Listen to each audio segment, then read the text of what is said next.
الحمد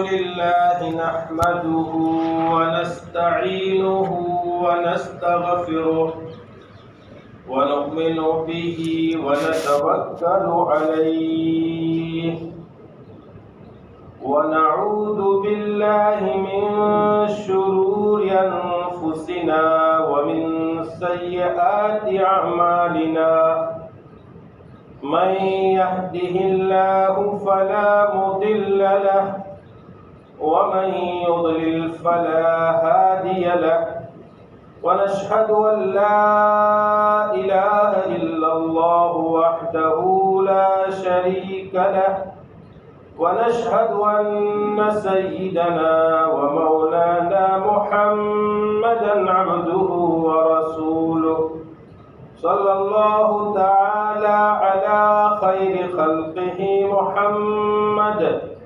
وعلى آله وأصحابه وأزواجه وأتباعه وبارك وسلم تسليما كثيرا أما بعد فأعوذ بالله من الشيطان الرجيم بسم الله الرحمن الرحيم وأمر أهلك بالصلاة واصطبر عليها لا نسألك رزقا نحن نرزقك والعاقبة للتقوى وعن عبد الله بن عمرو رضي الله تعالى عنهما قال رسول الله صلى الله عليه وسلم مروا أولادكم بالصلاة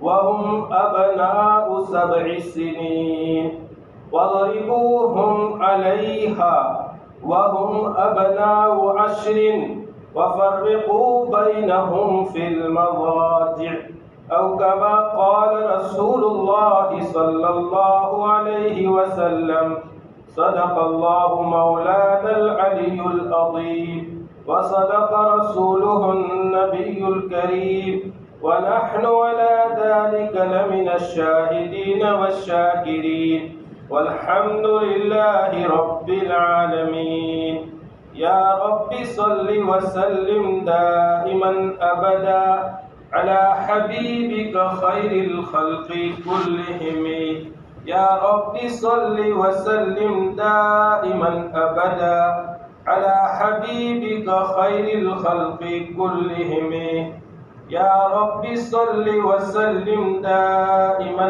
أبدا على حبيبك خير الخلق كلهم معزز علماء کرام، محترم بزرگ ہو اور عزیز بھائیو، اللہ جل جلالہ نے ہم سب اہل ایمان کو ایک ذمہ داری اپنی ذات کے اعتبار سے دی ہے اور ایک ذمہ داری اپنے ماتحتوں، اپنے گھر والوں اور اہل و عیال کے اعتبار سے دی۔ انسان اپنی ذات سے متعلق جو ذمہ داری ہے، عام حالات میں اس سلسلے میں کچھ فکر اور کوشش کرتا ہے، اور اولاد سے متعلق جو ذمہ داری ہے ان ذمہ داریوں میں سے 2 میں سے ایک کی بھی بہت فکر کرتا ہے۔ 2 ذمہ داریاں ہیں اولاد کے سلسلے میں، ایک معاش کی اور ایک معال کی۔ دنیا میں اولاد اچھی طرح سے رہے اس کو کہتے ہیں معاش، اور آخرت اس کی سنور جائے اس کو کہتے ہیں معال۔ پوری دنیا پر نگاہ ڈال دیجئے، اسلامی معاشرے میں دیکھ لیجئے، ہر ماں باپ کو اپنے اولاد کے سلسلے میں معاش کی فکر تو سوار رہتی ہے، اور اس کے لیے اپنے سے جو ہو سکتا ہے اس کی وہ کوشش کرتے ہیں، لیکن معاد کی فکر آخرت ان کی سنور جائے، اس سلسلے کی فکر میں عام طور پر معاشرے میں غفلت بنتی جائے۔ حالانکہ اولاد کے سلسلے کی یہ فکر ان کے دنیا میں آنے سے پہلے ہی دن سے شروع ہو جائے۔ سب جانتے ہیں جب اولاد دنیا میں آتی ہے، بچہ پیدا ہوتا ہے، تو ایک ذمہ داری ہے کہ اس کے داہنے کان میں اذان اور بائیں کان میں اقامت کہی جائے۔ جو سمجھدار مومن ہیں، جنہیں دین کے اس حکم کے سلسلے میں واقفیت ہے، شاید وہ باید ہی کوئی غفلت برتتا ہے۔ بچہ پیدا ہونے پر داہنے کان میں اذان دینے اور بائیں کان میں اقامت کی فکر کرتا ہے، حالانکہ اس کے معاش کے سلسلے کی پہلی فکر ہے، اور دراصل معاش کو کامیاب بنانے کے لیے اس کے دل میں ڈالے جانے والا ایک بیج ہے، بہت قیمتی بیج ہے، جو اس کے کانوں کے راستے سے اس کے دل کی دنیا پر لگایا جاتا ہے۔ اب اس بیج کی آبیاری کرنا بھی ضروری ہے، اس بیج کو سنبھالنا بھی ضروری ہے، اس بیج کو بڑھانے کی فکر کرنا ضروری ہے، اور اس کے لیے درجہ بر درجہ ذمہ داری آتی رہتی ہے۔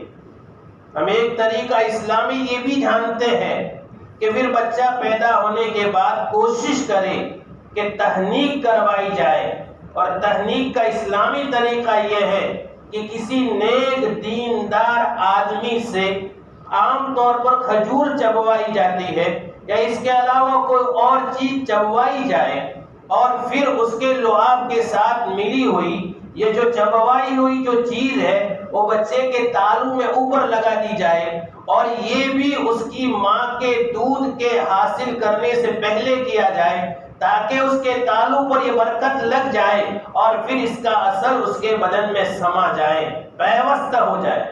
یہ تحنیک کا اسلامی طریقہ یہ بھی اس بات کی بنیاد ہے کہ اس کے دل میں جو ایمان کا بیج بویا ہے، کلمہ طیب، اس کا ایمان کا بیج بویا اذان اور اقامت کے ذریعے، اس بیج کی آبیاری شروع ہو جائے، اور اس کا بہت اثر پڑتا ہے۔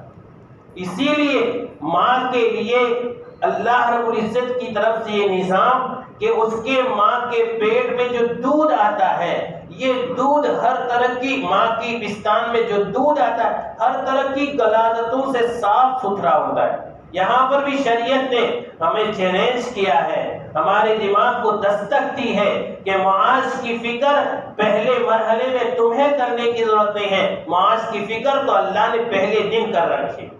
پہلے ہی دن ماں کے پستان میں دودھ کا جو نظام چلایا ہے، دنیا کی کوئی طاقت بچے کی پرورش کے لیے کوئی بہتر سے بہتر غذا انتخاب کرنا چاہتی نہیں کر سکتی تھی۔ رب ذوالجلال نے بچے کی صلاحیت کے اعتبار سے ماں کی پستان میں دودھ کا یہ نظام جاری کر کے یہ پیغام ہمیں سمجھایا ہے، بچے کے معاش کی فکر تمہاری ذمہ داری نہیں ہے، معاش کی فکر کے سلسلے میں اللہ نے ذمہ داری لے رکھی ہے۔ ہاں معاش کی فکر کریں کہ اذان دیں، اقامت کہیں، تحنیک کروائیں، اس کے دل میں ایمان کا جو بیج بویا ہے اس کو آگے بڑھانے کی کوشش کریں۔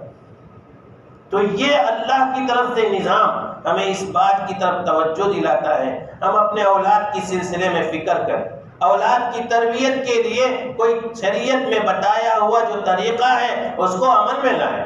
اب اولاد کی فکر کے سلسلے میں اس کے بعد پھر اللہ رب العزت نے جو طریقہ ہمیں سمجھایا ہے، سرکار دو عالم صلی اللہ علیہ وسلم کے واسطے سے حضرت عبداللہ ابن عباس رضی اللہ عنہ فرماتے ہیں کہ اللہ کے نبی صلی اللہ علیہ وسلم نے بچوں کے سلسلے میں جو پہلی ہدایت دی ہے وہ یہ ہے، افتحوا صبیانکم اول کلمۃ بلا الہ الا اللہ۔ بچہ جب بولنا سیکھے تو سب سے پہلے اس کو کلمہ طیبہ کے بول سکھاؤ۔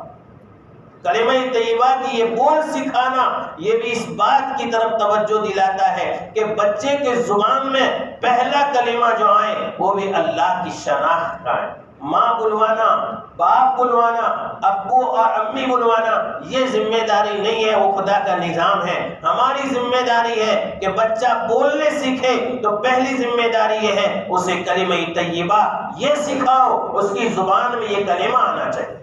اس کے بعد پھر بچوں کو اسلامی آداب سکھاؤ، اخلاق سکھاؤ۔ یہ بہت بڑی بات ہے۔ سرکار دو عالم صلی اللہ علیہ وسلم نے اس کے بھی بے شمار نمونے بتائے۔ اللہ کے نبی صلی اللہ علیہ وسلم جب حضرت ام سلمہ رضی اللہ تعالی عنہ سے آپ نے شادی فرمائی تھی تو حضرت ام سلمہ رضی اللہ تعالی عنہ کے اگلے شوہر کی جو اولاد تھی وہ بھی ان کے ساتھ رخصت ہو کر آئی تھی، اور آپ صلی اللہ علیہ وسلم نے اپنی اس سوتیلی اولاد کا بھی بہت زیادہ خیال فرمایا۔ حضرت ام سلمہ رضی اللہ تعالی عنہ کے صاحبزادے حضرت عمر ابن ابی سلمہ رضی اللہ تعالی عنہ خود فرماتے ہیں، ایک موقع پر میں اللہ کے نبی صلی اللہ علیہ وسلم کے ساتھ ایک ہی دسترخوان پر ایک ہی پلیٹ میں کھانا کھا رہا ہوں، میں نے اللہ کے نبی صلی اللہ علیہ وسلم نے دیکھا کہ میرا ہاتھ اس برتن میں ادھر پڑ رہا ہے، ادھر پڑ رہا ہے، ادھر پڑ رہا ہے۔ اللہ کے نبی صلی اللہ علیہ وسلم نے مجھے فرمایا، یا غلام سم اللہ وکل بیمینک وکل مما یلیک، 3 آداب سکھائے کھانے کے۔ معصوم سے بچے ہیں اور اللہ کے نبی صلی اللہ علیہ وسلم اپنی سوتیلی اولاد کو یہ ادب سکھا رہے۔ غور کرنے کا مقام ہے آج ہماری سوتیلی اولاد کے ساتھ ہمارا کیا تعلق ہے، وہ تو بہت بات کی بات ہے۔ اب اپنے اولاد کو بھی آداب کہاں سکھاتے ہیں؟ اللہ کے نبی صلی اللہ علیہ وسلم اپنے اس سوتیلے بیٹے کو اسلامی آداب میں سے 3 ادب کھانے کے سمجھا رہے ہیں۔ آپ نے فرمایا، بچے اللہ کا نام لے کر کھاؤ، سم اللہ۔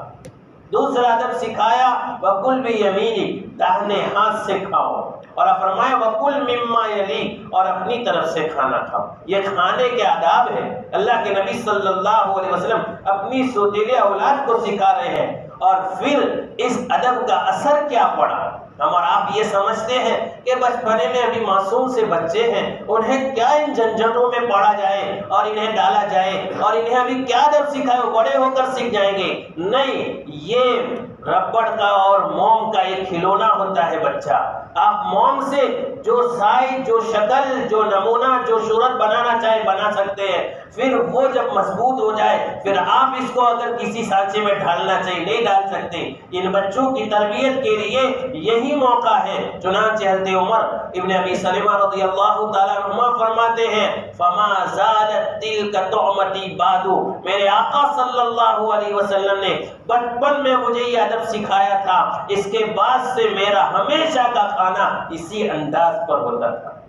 یہ ادب اسی وقت سکھایا۔ بچوں کو حلال اور حرام کی تمیز سکھائیں، یہ اس وقت ضروری ہے۔ اگر حلال اور حرام کی تمیز نہیں سکھائیں گے، بڑے ہونے کے بعد پتہ نہیں چلے گا۔ اللہ کے نبی صلی اللہ علیہ وسلم کا اسی طرح کا واقعہ حضرت ابو ہریرہ رضی اللہ تعالیٰ ارشاد فرماتے ہیں، ایک موقع پر حضرت حسن بن علی رضی اللہ تعالیٰ عنہما آئے اور وہاں صدقات کی کھجوریں رکھی ہوئی تھی۔ ایک کھجور وہاں سے اٹھائی اور اپنے منہ میں رکھی۔ اللہ کے نبی صلی اللہ علیہ وسلم نے دیکھا، دیکھتے ہی انہیں بلایا، انہیں کہا کخ کخ، نکالو اس کو، نکالو اس کو، اور فرمایا اما علمت، کیا تم جانتے نہیں ہو انا لا ناکل الصدقۃ، ہم بنی ہاشم صدقہ اور زکوٰۃ کا مال نہیں کھا سکتے۔ ہمارا آپ ہوتے ایک بچے نے ایک کھجور کھا لیا ہے، کیا فرق پڑتا ہے؟ ارے اللہ کے نبی صلی اللہ علیہ وسلم نے پہلے دن سے یہ تعلیم دی ہے کہ حلال اور حرام کی تمیز ہونی چاہیے بچے کو، اسے پتہ چلنا چاہیے کیا اسلام میں جائز ہے اور کیا اسلام میں جائز نہیں ہے۔ یہ ابھی سے سکھایا جاتا ہے۔ اگر بچوں کو یہ تعلیم نہ دی جائے تو بچوں کو حلال اور حرام کی تمیز نہیں ہوگی، وہ دنیا میں پھر اپنی من مانی زندگی گزاریں گے، اور انہیں جب یہ بتایا جائے گا کہ ہمیں تو یہ حلال ہے حرام ہے، وہ کہے گا آج تک ہم نے سنا نہیں۔ کیوں؟ تعلیم اور تربیت کا بہت اثر ہے۔ اس لیے اولاد کی ذمہ داری میں بنیادی چیز تو جو ہے وہ یہ ہے کہ ان کا عقیدہ درست کیا جائے، انہیں کلمہ طیبہ بولتے وقت ہی سکھایا جائے، اور انہیں اس بات پر آمادہ کیا جائے اس کائنات کا نظام خدا کے علاوہ کوئی چلاتا نہیں ہے، اور ہماری ساری ذمہ داریاں اللہ کی طرف سے انجام دی جاتی ہے۔ اللہ ہماری ذمہ داریاں پوری فرماتا ہے۔ چنانچہ وہ مشہور واقعہ بارہا سنا ہے، سنتے تو ہم سب ہیں، لیکن اس سے عبرت لینا یہ ہماری زندگی کے لیے بہت ضروری ہے۔ چنانچہ حضرت بختیار کاکی رحمۃ اللہ علیہ کا واقعہ سنا کہ ان کی والدہ نے بچپن سے ان کی تربیت کی اور انہیں یہ سمجھایا کہ ہمیں ہر ضرورت اللہ ہی سے مانگنی چاہیے۔ وہ مکتب میں مدرسے میں جا رہے ہیں، چھوٹے سے بچے ہیں، اور جب بھی وہ آتے ہیں والدہ سے کھانا مانگتے ہیں تو والدہ انہیں سکھا رہی ہے، سمجھا رہی ہے کہ بچے کھانا میں نہیں دے سکتی ہو، کھانا تو کون دیتا ہے؟ اللہ دیتا ہے۔ نظام یہ بنایا انہوں نے کہ جب بھی یہ بچہ مکتب سے آنے کا وقت ہوتا تھا وہ کھانا تیار کر کے الماری میں رکھ دیا کرتی تھی، اور اس کے بعد بچے کے آنے پر جب بچہ کھانا طلب کرتا تھا تو بچے سے کہتی تھی کہ دیکھو بیٹا وضو کرو، پھر 2 رکعت نماز پڑھو اور مصلی پر بیٹھ کر اللہ سے مانگو کھانا، تمہیں کھانا مل جائے گا۔ چنانچہ بچے کا معمول یہی تھا۔ پھر وہ حضرت بختیار کاکی رحمۃ اللہ علیہ پھر ولی اللہ بنے ہیں۔ بچپن سے ماں نے انہیں سمجھایا بچے اس طرح سے تم اللہ سے مانگو۔ جب وہ دعا مانگ لیتے تھے تو ماں کہتی تھی بیٹے اب جاؤ، وہ الماری میں اللہ نے کھانا رکھ دیا ہوگا۔ وہ جاتے تھے، الماری کھولتے تھے اور اس کے بعد پھر کھانا اٹھاتے تھے۔ یہی معمول چلتا رہا۔ اتفاق کی بات ہے کہ ایک دن ان کی والدہ کسی کام سے گھر سے باہر گئی، کھانا الماری میں رکھنا بھول گئی۔ اب جب بچے کے مکتب سے آنے کا وقت ہو گیا، ماں کو فکر سوار میں اس وقت گھر نہیں پہنچ سکتی، اور آج بھی بچہ معمول کے مطابق مجھے گھر نہیں دیکھے گا تو آئے گا، نماز وضو کرے گا، مصلی بچھائے گا، نماز پڑھے گا، دعا کرے گا اور پھر الماری کھولے گا، اور آج کھانا نہیں ہوگا تو آج تک کی میری ساری محنت رائے گا اور بیکار جائے گی۔ میں نے بچے کے دل میں عقیدہ بٹھانا چاہا کہ بیٹے کھانا اللہ ہی دیتے ہیں، اللہ کے علاوہ نہیں دیتے۔ آج کیا ہوگا؟ یہ فکر سوار ہوئی، وہ وہیں سے بھاگی، حالانکہ وقت پر نہیں پہنچ سکتی تھی، لیکن اس نے سوچا کوشش تو کر ڈالو۔ اتفاق کی بات ہے حضرت بختیار کاکی بچے ہیں، آئے وضو کیا، مصلی بچھایا، نماز پڑھی، دعا مانگی، اور دعا مانگنے کے بعد الماری کھولی، کھانا موجود تھا۔ کھانا اٹھایا، کھانے لگے، ماں آئی، آ کر کے دیکھا تو بیٹا کھانا کھا رہا ہے۔ پوچھا کھانا کہاں سے لائے؟ کہا اللہ نے دیا ہے۔ کہا کیسے؟ کہا جیسے اللہ روزانہ دیتا ہے۔ ایک ماں نے ایمان بٹھایا، ماں نے یقین بنایا، اور پروردگار بھی بندوں کے یقین کی، بندوں کے گمان کی لاج رکھتا ہے۔ ان کا آج تک کا یہ یقین، آج تک کا یہ عقیدہ ٹوٹے نہیں، اللہ نے غیبی کھانا رکھوا دیا۔ میرے بھائیوں، کہنے کو تو معمولی بات ہے، لیکن یہ اللہ رب العزت کی طرف سے نظام اس لیے بنا کہ پروردگار کے بندے جب پروردگار کے دیے ہوئے احکام کی پابندی کرتے ہیں، اللہ ان کے ساتھ معاملہ بھی ایسے فرماتا ہے۔ اس لیے یہ ایمان بٹھانا، یہ عقیدہ بنانا ضروری ہے۔ اس کائنات میں جو کچھ ہو رہا ہے پروردگار کی طرف سے ہو رہا ہے، یہ بچپن سے جب دماغ میں بٹھا دیا جائے گا پھر دنیا کی کوئی طاقت اس کو ادھر سے ادھر نہیں کرے۔ حالات جتنے برے سے برے ہوتے جا رہے ہیں، حالات جس تیزی کے ساتھ بدلتے جا رہے ہیں، ان حالات میں تو ہماری ذمہ داری اور بڑھ جاتی ہے۔ پہلے زمانے میں تو اسلامی معاشرہ ایسا بنا ہوا تھا کہ بہت ساری باتیں گھر میں معلوم نہیں ہوتی تھی تو اسلامی معاشرے سے سمجھ میں آتی تھی، لیکن آج ہمارے معاشرے کا جو حال ہے وہ ہم سب جانتے ہیں۔ معاشرہ اتنا بگڑا ہوا ہے کہ گھروں میں بنے ہوئے بچے بھی باہر جا کر پھر بگڑ جاتے ہیں، کیونکہ وہ معاشرے کا اثر ان پر آتا ہے۔ اس لیے آج ذمہ داری ہے ہم اپنے بچوں کی صحیح تربیت کریں، اور سب سے بڑی تربیت یہ ہے کہ ہم ان کے عقائد درست کریں، اور اس کے بعد جو نمبر ہے ہم ان کے اخلاق درست کریں۔ انہیں اچھے اخلاق کا نمونہ پیش کرنے کے لیے، اچھے اخلاق والا بنانے کے لیے ہمارے اپنے اخلاق درست ہونا چاہیے۔ ہم سب جانتے ہیں حضرت شیخ عبد القادر جیلانی رحمۃ اللہ علیہ کا مشہور واقعہ ہے، بچپن میں مکتب میں یہ واقعہ پڑھایا جاتا ہے کہ ایک مرتبہ ان کی والدہ ان کو پڑھنے کے لیے بھیج رہی ہے، اور پھر ان کی گدڑی میں وہ 40 اشرفیت سی دیتی ہے، لیکن ماں جاتے ہوئے انہیں نصیحت کرتی ہے کہ بیٹے ہمیشہ سچ بولنا، کبھی جھوٹ نہیں بولنا۔ واقعہ بڑا تفصیلی ہے، خلاصہ یہ ہے کہ وہ جا رہے ہیں، راستے میں ایک جگہ ڈاکوؤں کا جو ہے پڑاؤ ہے، بہت سارے ڈاکو نے پورے قافلے کو گھیر لیا اور سب کا سارا مال لوٹ لیا۔ اب ان سے بھی کسی ڈاکو نے پوچھا کہ بتاؤ تمہارے پاس کچھ ہے؟ بھولے سے بچے تھے، بتا رہے ہاں میرے پاس 40 اشرفیہ کہاں ہے، کہاں یہ گدڑی میں سی ہوئی ہے۔ اب اس ڈاکو کو بھی تعجب لگا کہ ایسا ہو سکتا ہے، کچھ ظاہری حال تو بتا رہا ہے اس کے پاس کچھ نہیں ہوگا، پتا نہیں۔ اس نے دیکھا تو وہاں یقیناً 40 اشرفیہ سی ہوئی تھی۔ ڈاکو کے سردار کے پاس لے گیا اور اس کے بعد کہا دیکھو اس بچے کا حال تو سمجھو، اس کے پاس ایسی جگہ اشرفیہ چھپی ہوئی تھی، وہ بتانا نہ چاہتا تو ہمیں کبھی معلوم نہیں ہو سکتا تھا، لیکن اس نے ایک سوال کیا، فوراً اسی سوال کے جواب میں اس نے بتا دیا۔ اب ڈاکو کے سردار نے پوچھا کیا بچے تیرے پاس اشرفیہ ہے؟ کہاں ہے؟ یہاں گڈری میں سی ہوئی ہے۔ پوچھا تجھے یہ تو نے کیوں بتائے؟ فرمایا میری ماں نے چلتے ہوئے مجھے ایک نصیحت کی تھی کہ بیٹا کبھی جھوٹ نہیں بولنا۔ میں کبھی اپنی ماں کی یہ نصیحت بھول نہیں سکتا ہوں، چھوڑ نہیں سکتا ہوں۔ میرے بھائیوں، ماں کی یہ نصیحت اثر کیوں کر گئی؟ اس لیے کہ آپ جانتے ہیں ماں وہ ماں تھی جس نے بچے کو وہ ماحول دیا تھا، اس ماحول میں رہ کر بچہ ان اعلیٰ اخلاق کا نمونہ نہیں بن سکتا تو کیا بن سکتا؟ اور ماں بھی وقت کی بہت بڑی صالحہ عابدہ فاطمۃ الخیر تھی۔ ان کے بھی جو ہے بڑا لمبا واقعہ ہے کہ ان کے شوہر نامدار ایک بہت اللہ والے تھے۔ ایک مرتبہ وہ کسی دریا کے کنارے سے گزر رہے تھے، 3 دن کا فاقہ تھا، 3 دن کا، اور اس کے بعد وہیں دریا میں ایک سیب تیرتا ہوا نظر آیا۔ انہوں نے وہ سیب دیکھا تو بھوک شدت کی تھی، اٹھا لیا اور کھا لیا۔ پھر احساس ہوا کہ میں نے یہ سیب کھا لیا ہے، لیکن یہ کس کا تھا؟ میں نے پوچھا نہیں، مالک سے اجازت نہیں لی، میرے لیے یہ کھانا حرام ہے۔ اس لیے اب وہ اس فکر میں چلے کہ کہاں سے آیا ہے، کنارے کنارے چلتے رہے۔ آگے ایک باغ نظر آیا اور باغ میں وہی سیب کے درخت لگے ہوئے ہیں، اور ایک جگہ ایک درخت ایسا ہے جو پھلا ہوا ہے اور اس کا کچھ حصہ پانی میں ہے، اور وہیں سے سیب جو ہے وہ پانی میں نظر آ رہے ہیں۔ ہو سکتا ہے انہوں نے سمجھ لیا یہیں سے یہ جو ہے سیب گرا ہوگا۔ معلوم کیا کہ یہ کس کا باغ ہے، معلوم ہوا کہ ایک بہت بڑے رئیس سید ابو عبداللہ کا ہے۔ کہاں وہ وہاں سے تلاش کرتے ہوئے وہاں پہنچے اور وہاں جا کر معلوم کیا کہ یہ باغ آپ کا ہے جو فلاں جگہ کا؟ ہاں۔ کہا میں نے ایک سیب کھا لیا ہے اور میں اس کی معافی کے لیے آپ کے پاس آیا ہوں۔ وہ سمجھ گئی کون ایسا دیندار ہو سکتا ہے جس کے تقوی کا یہ عالم ہو۔ انہوں نے کہا کہ میں اسی وقت معاف کروں گا جب تم 10 سال تک میرے باغ میں کام کرو گے، مزدوری کرو۔ 10 سال تک مزدوری کی۔ جب 10 سال پورے ہوئے تو اس کے بعد پھر اجازت مانگی کہ اب آپ نے مجھے معاف کر دیا۔ کہا نہیں، ابھی 2 سال اور کام کرو گے۔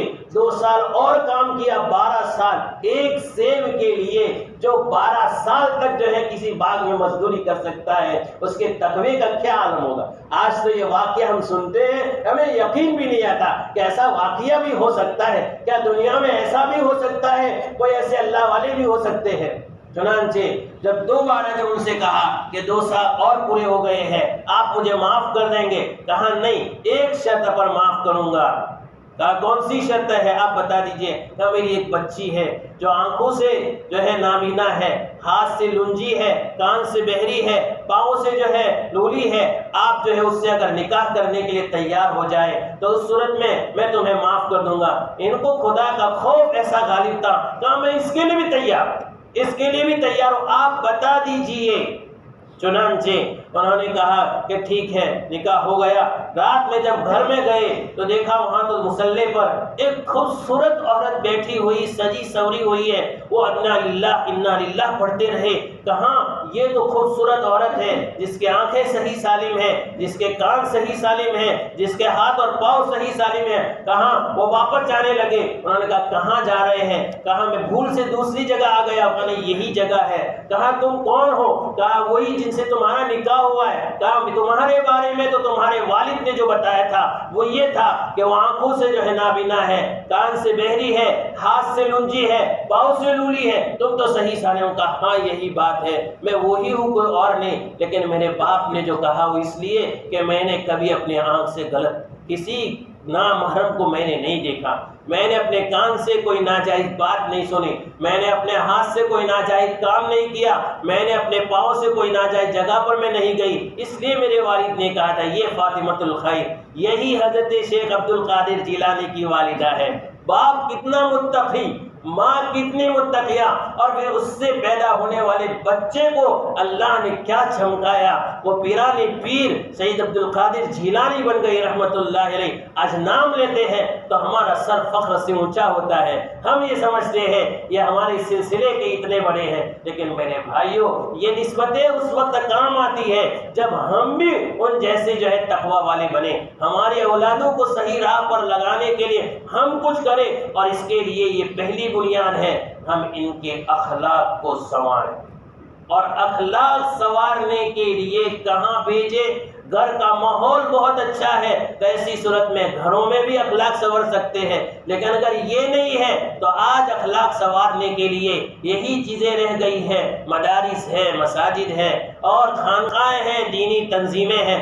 آپ اپنے بچوں کو پہلے دن سے مکتب بھیجیے، آپ دیکھیں وہاں اور کیا ہوتا ہے، ان کے دل و دماغ میں یہی قرآن، یہی حدیث، یہی دین کی باتیں، عقائد کی درستگی وہی سمجھائی جاتی ہے۔ جب یہ بات ہوگی اور ہم اپنے بچوں کو ایسے نمونے کے طور پر بنائیں گے تو پھر ان کی آخرت بھی آباد اور ان کی دنیا بھی آباد ہو جائے گی۔ لیکن اس کے لیے ضروری ہے ہمیں اپنی اولاد کی فکر ہو اور ہم اپنے اولاد کو دین سکھانے کے لیے، عقائد درست کروانے کے لیے اپنی جانی مالی قربانی دیں۔ یہ بہت ضروری ہے۔ اپنی جانی قربانیاں تو ہم دیتے ہیں، لیکن عام طور پر ان کی دنیا بہتر بنانے کے لیے، باقی ان کے دین بہتر بنانے کے لیے ہم کبھی اولاد سے سوال نہیں کرتے۔ ہمارا بچہ اگر اسکول کا اور کسی اور طرح کی ذمہ داری پوری نہ کرے تو اس سے یہ تو سوال ہوتا ہے، بیٹا تو نے اسکول کا کام کیا، وہ کام کیا، فلاں کام کیا، آج ملازمت پر گیا تھا، تو نے یہ ذمہ داری ادا کی، تب تو ہم اس سے سوال کر سکتے ہیں۔ لیکن ہم اپنے اولاد کے دین کے سلسلے میں کبھی نہیں، رات دیر سے آئے کبھی ہم نہیں پوچھتے کہاں گیا تھا اور کیوں اب آ رہا ہے، لیکن کبھی نہیں پوچھتے آج عشاء کی نماز پڑھی تھی، آج مغرب کی نماز پڑھی تھی، آج دن بھر کی نمازیں پڑھی تھی، آج تجھے جو مدرسے کی ذمہ داریاں دی گئی تھی کیا تو نے پوری کی تھی؟ کیوں؟ اس لیے کہ ہمیں معاش کی تو فکر ہے، جو ذمہ داری اللہ نے لے رکھی ہے، معاد کی فکر ہمیں نہیں، آخرت کی فکر نہیں ہے۔ اور میرے بھائیوں یہ آخرت کی فکر پہلے دن سے شروع ہوئی تھی اور موت تک ہماری ذمہ داری۔ آپ یہ نہ بھولیں کہ ہم جو ہے بس چند وقت اور ان کے بالغ ہونے تک کی ذمہ داری لے لیں گے تو ہم انہیں جو ہے اپنی ذمہ داری سے آزاد ہو جائیں گے۔ قرآن کریم میں پہلے پارے میں حضرت یعقوب علیہ نبینا علیہ الصلوۃ والسلام کا واقعہ نقل کیا گیا ہے، زندگی کے آخری مرحلے میں ہے، موت کا وقت قریب ہے، اور اپنے اولاد کو جو بڑی ہو چکی ہے اور ان میں سے بعض تو انبیاء ہیں، ان کو بلا کر کے پوچھتے ہیں ما تعبدون من بعدی، آپ تم بتاؤ میرے بعد پھر تم کس کی عبادت کرنے والے ہو؟ عقیدہ درست کروا رہے ہیں، انہیں سمجھا رہے ہیں میں دنیا سے جا رہا ہوں لیکن مجھے تمہاری فکر ستائی جا رہی ہے، میں دنیا سے جاؤں گا کہیں تمہارا عقیدہ نہ بدل جائے، تمہارے اخلاق نہ بدل جائے، جاتے ہوئے بھی یہ نصیحت، جاتے ہوئے بھی یہ عہد لے رہے ہیں، بتاؤ تم میرے جانے کے بعد، اس دنیا سے میرے رخصت ہونے کے بعد پھر تمہارا عمل کیا رہے گا، تم کس کی عبادت کرو گے؟ بیٹے اور کیا جواب دے سکتے ہیں؟ فرمایا ابا حضور ہم اسی ذات کی عبادت کریں گے جو ہمارا بھی رب ہے، تمہارا بھی رب ہے اور آپ کے آبا و اجداد کا بھی رب ہے، ہم اسی اللہ کی عبادت کریں گے۔ یہ واقعہ اللہ تعالیٰ نے قرآن کریم میں نقل کیا ہے، اور قرآن کریم اس امت پر نازل اللہ کے نبی صلی اللہ علیہ وسلم کے واسطے سے اس امت کے لیے آیا ہے۔ یہ ہمیں پیغام دیتا ہے ایک نبی ہو کر کے اپنی زندگی کے آخری مرحلے میں بھی اپنی اولاد سے بے فکر نہیں ہوا، پھر ہمارا کیا؟ ہماری اولاد کو اس سلسلے میں دھیان دلانے کی ضرورت ہے۔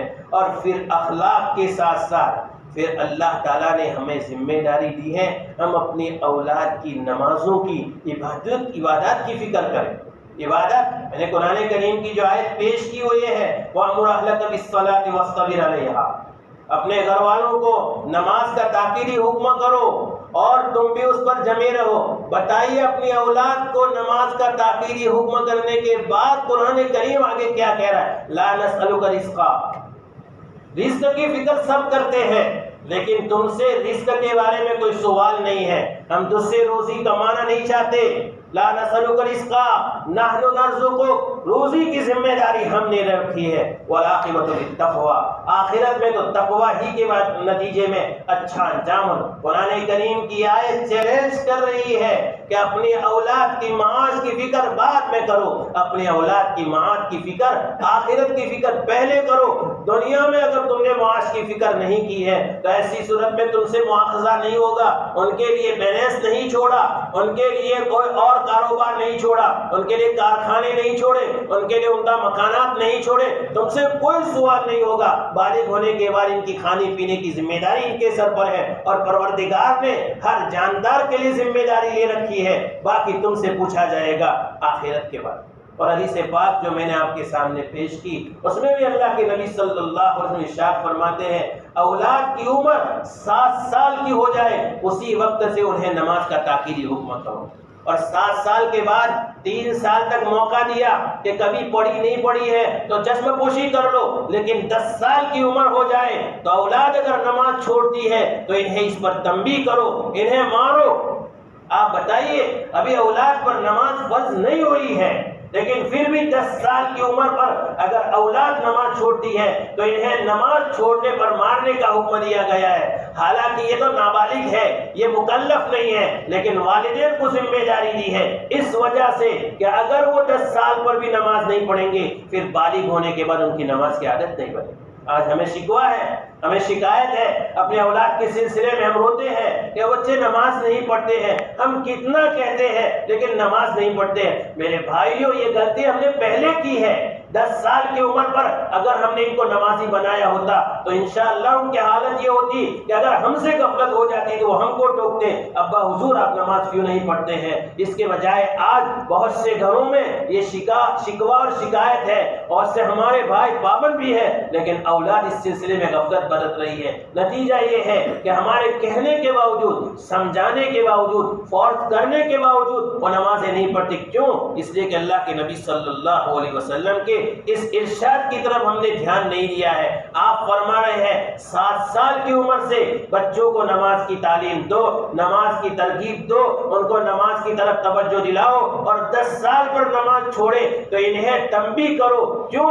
تاکہ جب 15 سال کے اور بالغ ہو جائے تو ان کی نماز کی عادت بنی ہوئی ہو، پھر نماز نہ چھوٹے۔ اور مومن کی شان نمازی ہونا ہے۔ کتنے اللہ والے ایسے ہیں، ائمہ مجتہدین میں سے حضرت امام احمد بن حنبل رحمۃ اللہ علیہ کا تو یہ مسلک ہے، نماز چھوڑنے والا مرتد ہو جاتا ہے۔ ہمارا آپ احادیث جانتے ہیں، حدیث میں اللہ کے نبی صلی اللہ علیہ وسلم نے نماز کے سلسلے میں صاف ارشاد فرمایا ہے کہ جو جان بوجھ کر نماز چھوڑتا ہے فقط کفر، وہ کافر ہو جاتا ہے۔ اگرچہ بہت سے علماء نے تعبیر کی ہے، لیکن حضرت امام احمد بن حنبل رحمۃ اللہ علیہ وغیرہ فرماتے ہیں کوئی تعبیر کی ضرورت نہیں ہے، ایک مومن کی شان نماز ہے۔ مومن اگر نماز نہیں پڑھتا ہے تو اسے مومن کہنے کا کوئی حق نہیں۔ اگر نماز نہیں پڑھتا ہے تو مرتد ہو جاتا ہے۔ فرمایا اس کی نماز جنازہ نہ پڑھی جائے اور اس کو مسلمانوں کے قبرستان میں دفن نہ کیا۔ کیا حال ہے ہمارے معاشرے کا؟ آج 75% لوگ نمازوں سے غافل ہیں، 25% نمازوں کا اہتمام کرتے ہیں، لیکن پھر بھی ان میں بھی بہت ساری خامیاں ہیں۔ کہ میرے بھائیوں، یہ ضرورت ہے امت کے لیے، اور اس وقت امت کا جو عالمیہ ہے اس کو سامنے رکھ کر ہم پہلے مرحلے میں خود نمازوں کا پابند بننے کی کوشش کریں، اور ہم اپنی اولادوں کو جو تربیت کا حق ہے، عقائد بھی اس میں داخل ہے، اچھے اخلاق بھی داخل ہے، حلال اور حرام کی تمیز بھی اس میں داخل ہے، عبادات کا پابند بنانا بھی اس میں داخل ہے، وہ ساری ذمہ داریاں ہم اپنانے کی کوشش کریں۔ اللہ رب العزت ان کہی ہوئی باتوں پر ہم سب کو عمل کرنے کی توفیق عطا فرمائے۔ آمین۔ وآخر دعوانا الحمدللہ رب العالمین۔